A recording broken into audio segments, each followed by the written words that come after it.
I'm Jenelle Riley, Deputy Awards and Features Editor at Variety, and we have an amazing panel today. Please welcome Murray Bartlett from the White Lotus, Lily James from Pam and Tommy, Himesh Patel from Station 11, Amanda Seyfried from The Dropout, and Danny Strong from Dopesick. Well, again, congratulations, everyone, on fantastic shows and your Emmy nominations. I would just love to know sort of how you each sort of became aware of your story. And I'd actually love to start with Himesh because I remember Station 11 coming out as a book, and obviously we couldn't have known how prescient or timely it would be. At what point did you become familiar with it and find out they were doing a TV adaptation? And what were sort of your initial thoughts of the character? I became aware of it when it came to my door as an audition, and they sent the pilot script, and I read that and fell in love with it immediately. It's such an amazingly written hour of TV, and I knew I'd be flying to LA to audition, so I bought the book the next day and sort of devoured it in the 2 days before my audition, and so I could see the similarities, but I could also see how we'd sort of evolved the character a little more in the pilot. And then I auditioned for it, and I think they offered me the role on the same day, if I'm not mistaken, which was fun. That's never happened since. Might never happen again, but it was a good one. And I was just really excited to bring this character to life. That first episode is so exciting as a journey, and at the time it felt very fictional. We shot that episode in January 2020, so it felt very very far off being real at that point. And then obviously it did take on a prescience that we couldn't have known, but And Murray, for you, I think that people have this idea that a Mike White script comes your way and you're shooting in Hawaii and it's all going to be wonderful and lovely. Did you have any idea how big the White Lotus would become and what an experience it would be? I don't know whether you ever know, how a show is going to land, on people, how it's going to land in the world. So, the scripts were amazing from the beginning, and they didn't change a ton as we went through the shoot. It felt really special, and the group of people that they assembled to do it was just extraordinary, and so it felt like there was all these wonderful ingredients to make a fantastic show, but you never really know. There's some sort of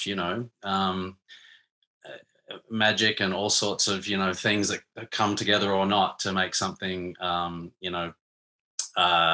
harmonious or hit people in the right way. No, not really.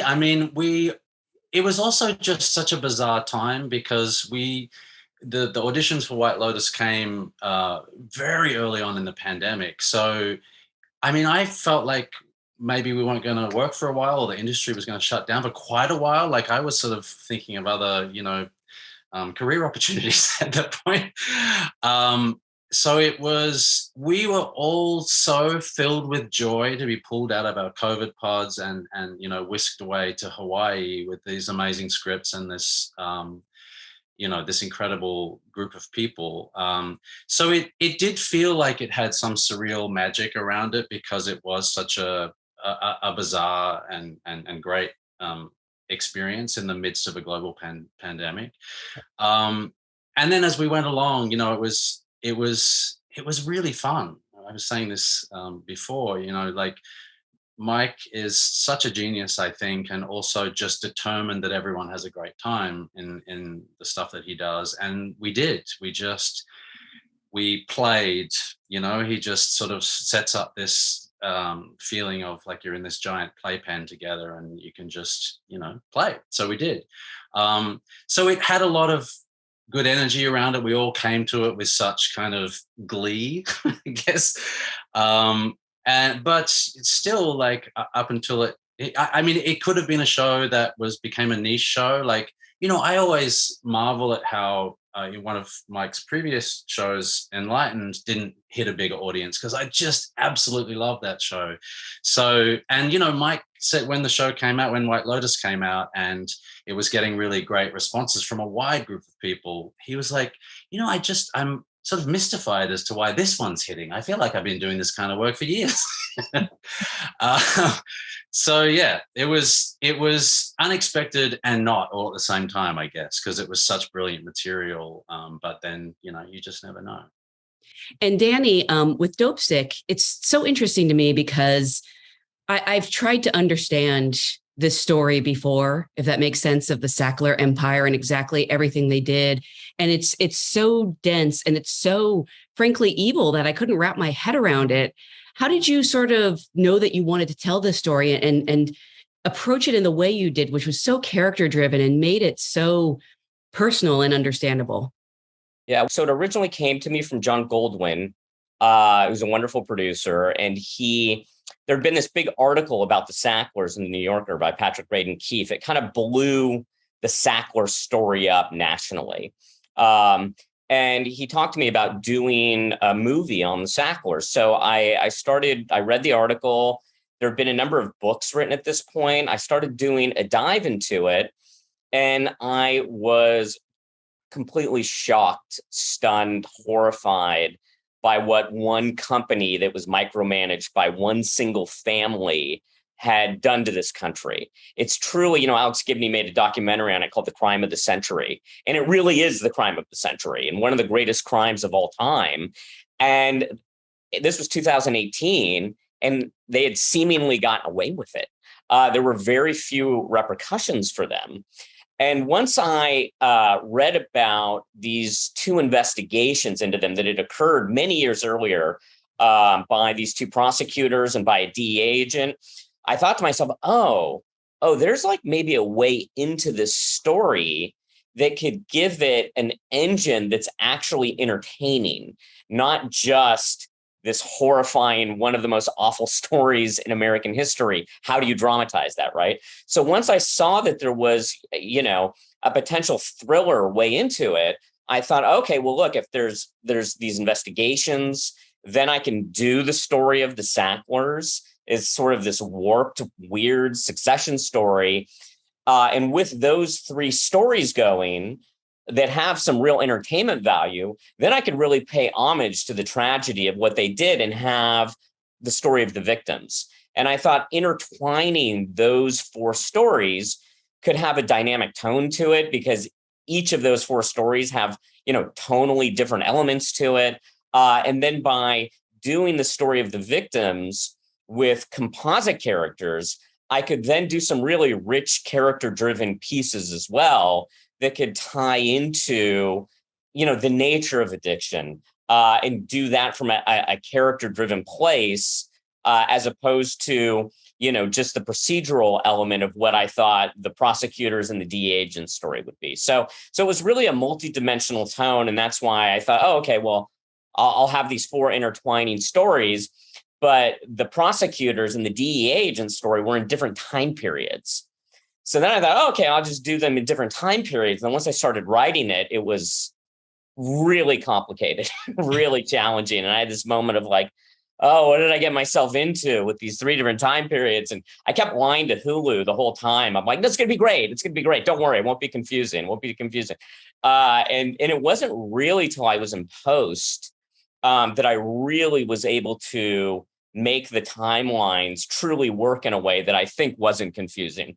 But, the script, it didn't read confusing in the script, but then in post, it was too much jumping around. So it was a real work in progress. I felt like I was writing all the way till I locked all the pictures. I was so curious about how much of it came together in editing, because it is very cohesive and it does make sense. And I want to thank you for that, because I remember someone trying to tell me about the Sacklers years ago and saying, if you're not angry about this, it's because you don't understand.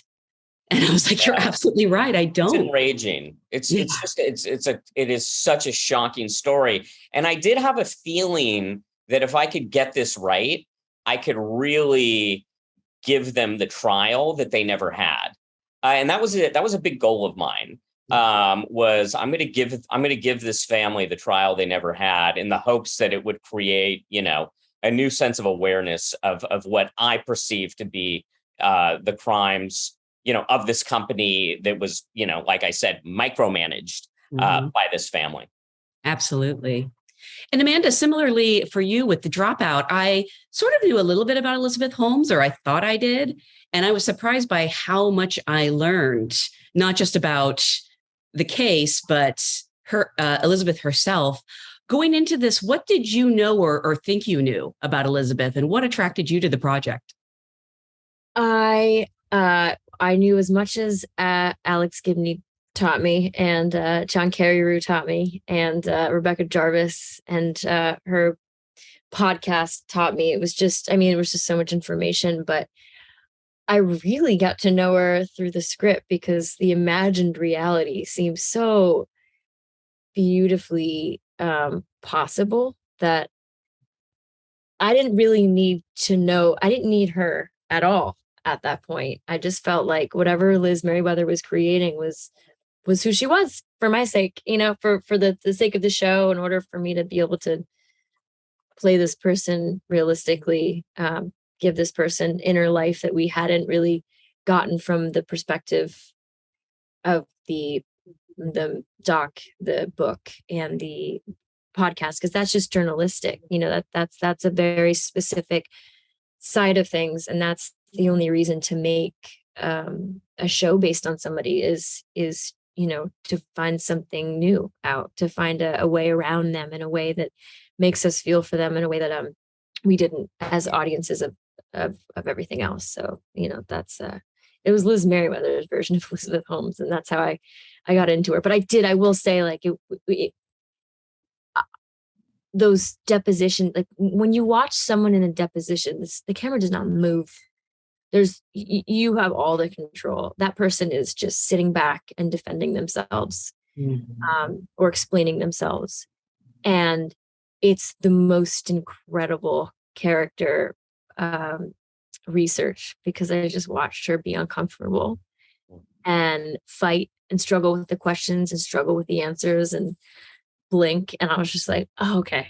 All right. I figured, I'm like, these deposition tapes, Liz Merriweather, all the research that everybody did in order to create the show and write the episodes. Like, I felt like I was in really good hands. It was like a warm bath. Not to say that wasn't hard, but it did, there was a whole life in there that I could explore. And obviously there's some parallels between telling Pamela Anderson's story and Elizabeth Holmes, although they're very, very different stories. Lily, again, what did you know or thought you knew about Pamela before this came to you? And I was just so impressed with how it tells an entertaining story, but also really, takes a lot of us, myself included, to task for how we behaved during that time. Right. I mean, I think that is the purpose of the show. It's almost like a Trojan horse. You think it's one thing, and it starts off as one thing, and then you really, as you go on, you realize you're challenging everyone's preconceptions and our own, culpability, and how we, treat people and celebrity and the culture around that, and women. And but I really didn't know much, and so I knew Pamela, I knew her as the icon, I knew Baywatch, but I really learned the story through the scripts, and the scripts were so detailed, and learning that this was a crime, and just challenging everything I thought I knew about what happened. And so the scripts were so immediately challenging and captivating in that way. It felt there was such space to retell something that the truth of a story, that to be able to have that opportunity felt really exciting. And I love that the show surprised people. I love that people thought it was one thing, and in a way it was like life imitating art, and some of the reaction and behavior and of me being cast or and it was like being able to surprise people and trick people. And at one point I was scared. I was like, why are they just saying this as a comedy? It's not a fucking comedy. It's like, and I was like, you're advertising it wrong. But then it was, I think Craig Gillespie and the writers and everyone behind it were really, they felt that was in a way our weapon to sort of think it's one thing and really pack the punches and pull the rug from under everyone's feet. And hopefully if we achieved what we set out to make people challenge their own, judgment and prejudice and, yeah. I'm curious for each of you, what ended up being the most challenging part of playing this role or making this series? Danny, you addressed the editing where you sort of had to find the story. But was there one, particular scene or day that was a struggle for you, or just, the overall project of taking on this epic story and distilling it into these episodes? Well, I really, really loved making it. It was a wonderful experience for me personally. It was, incredibly rewarding. And I just had the most phenomenal cast. I mean, the actors were amazing. Michael Keaton is a childhood hero of mine. And then he's this great guy and so fun to be around. So, there's not, nothing's like coming, like bouncing off of me as a particularly hard day. I'll give you sort of an anecdote, which in many ways represents the show, which was Caitlin Dever, who's unbelievable in the show.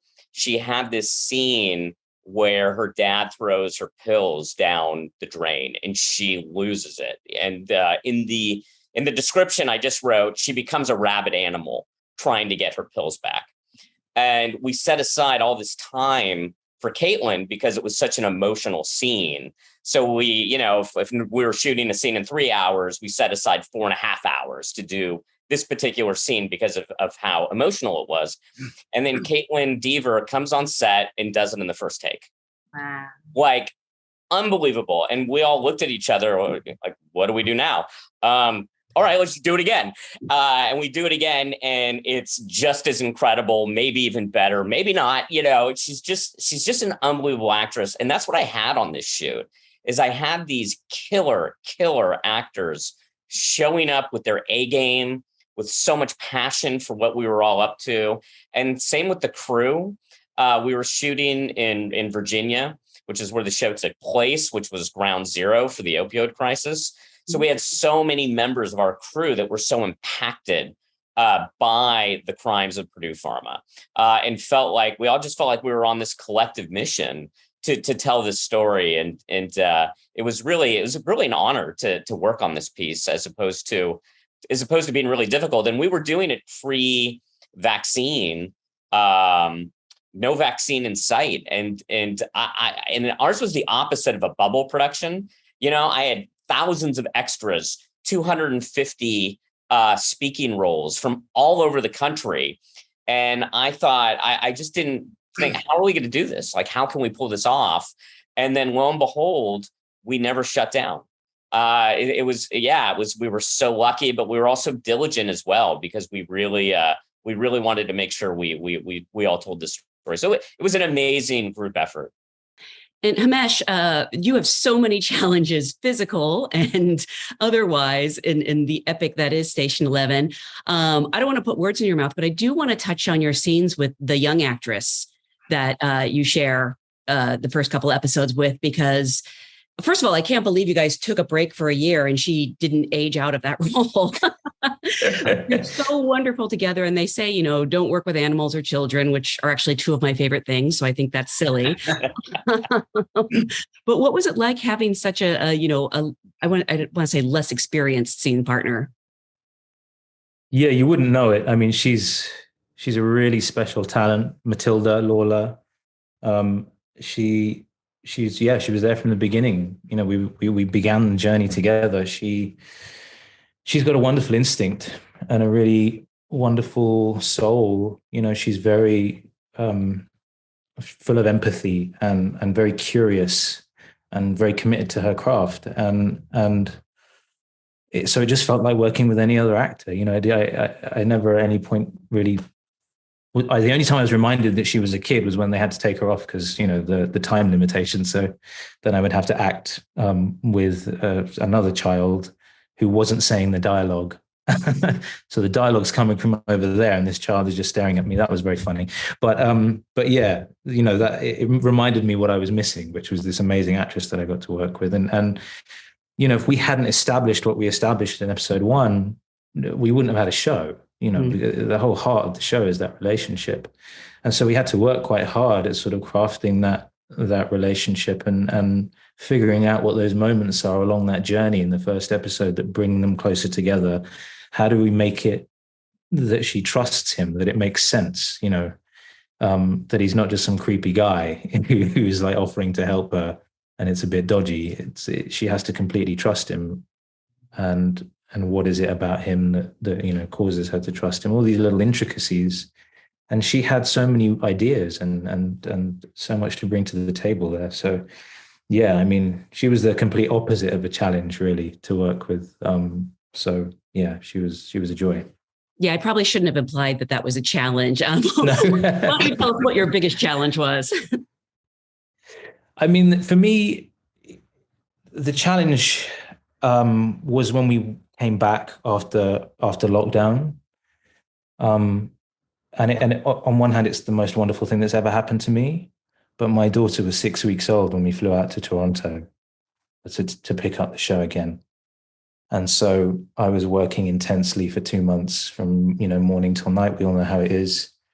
And, my partner was at home with this brand new child in a country we'd never lived in before. We had no support network because it was lockdown. You couldn't have anything, so it was a difficult balance to strike, for me to make sure that I was fully focused on work from dusk till dawn. And then, I mean, I wasn't sleeping a whole lot, so that was those first 2 months, which was the bulk of my work, was episode 7 and episode 9. We got it all out of the way in 2 months.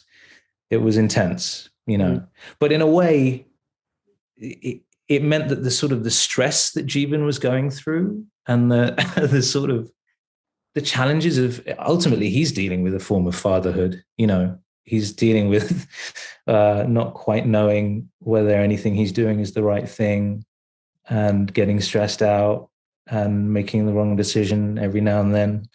And funnily enough, that stuff wasn't too far away. I could access it quite easily. So yeah, it was a sort of a gift, but it was also a challenge. Sure.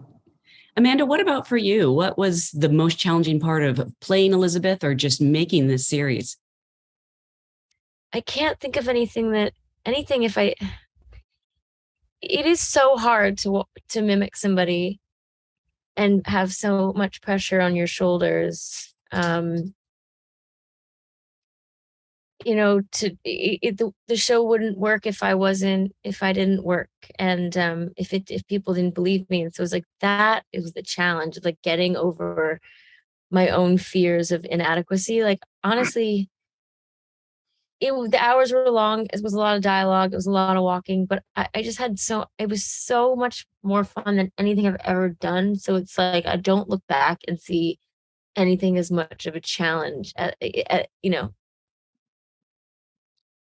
was just so fulfilling. Like I was so satisfying playing somebody else as opposed to a version of myself, which of course there's some of me and Elizabeth in this version, right? But like we walk differently. Like Lily and I, we were playing these iconic women who are nowhere near like who we are. It's like it's just so satisfying at the end of the day, even if you don't feel like you got it or like you got where you needed to be. It was just like I want to be a character. I would think just drinking those green juices would be hard because those things are No, they were exactly as I wanted them to be. They were like, what do you want in your green juice? And I'm like, I want that sweet naked shit that you can buy on the shelf. Brilliant. Lily, what about for you?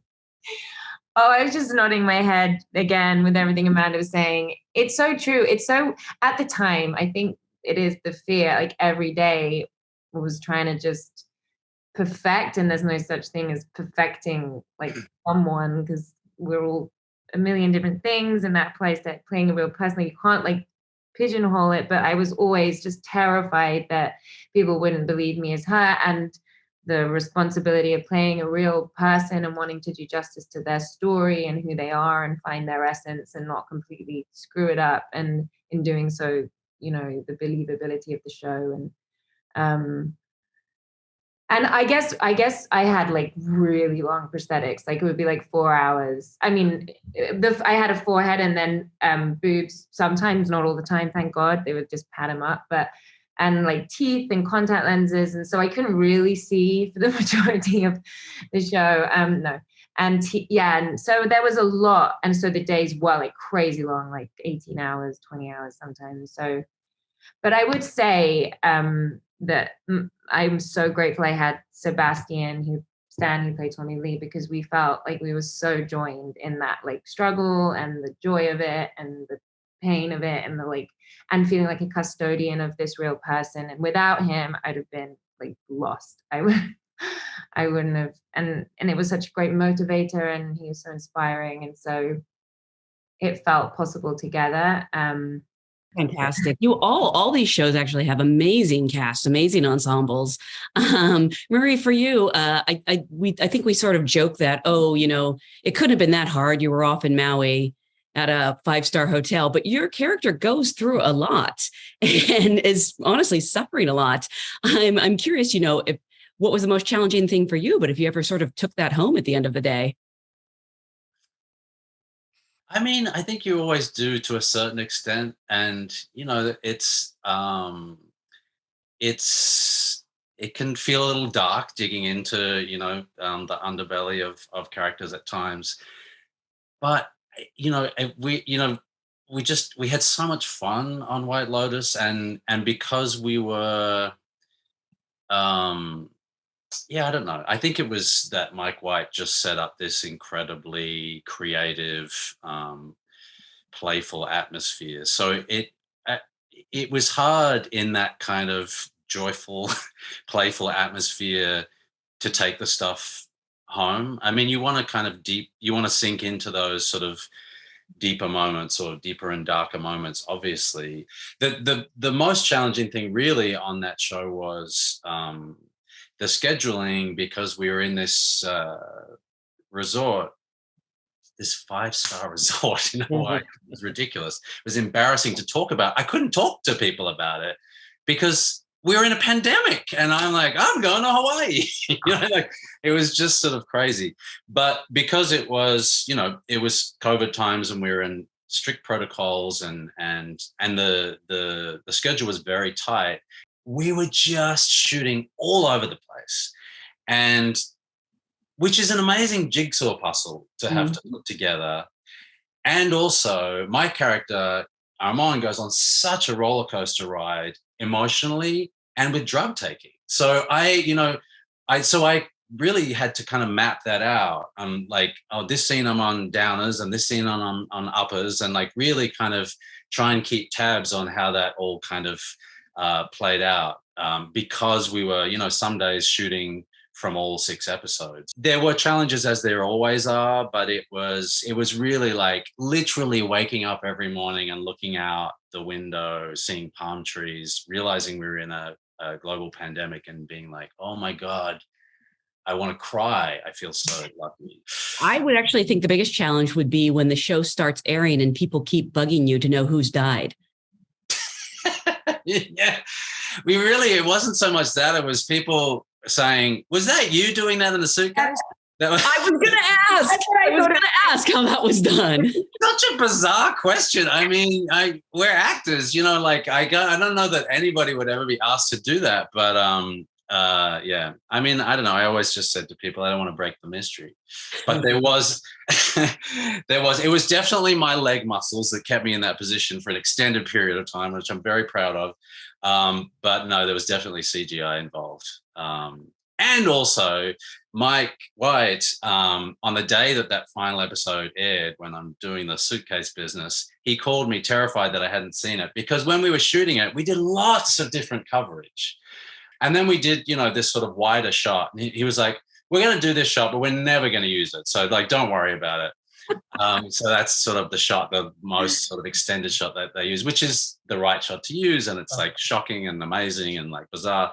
But he was terrified that I was going to be upset. But whenever a director says we're never going to use this, that's the shot.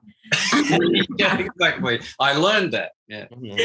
Well, again, thank you all so much for being here. Congratulations on such terrific work.